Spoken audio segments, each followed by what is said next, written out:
اگر آپ کے پاس 10 نقشے ہوں تو کیا آپ ایک گھر بنا سکتے ہیں؟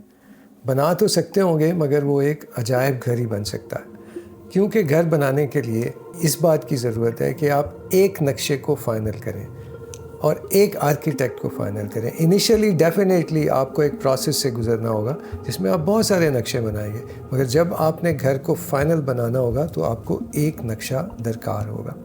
اسی طرح سے ہم دیکھتے ہیں کہ بہت سے لوگ مختلف اسکالرس کو فالو کرتے ہیں اور مختلف آئیڈیالوجیز کو فالو کر رہے ہوتے ہیں، اور کافی لوگ تو ساری عمر اسی کشمکش اور کنفیوژن میں گزار دیتے ہیں۔ اس کنفیوژن کے ساتھ آپ کوئی تعمیری کام نہیں کر سکتے۔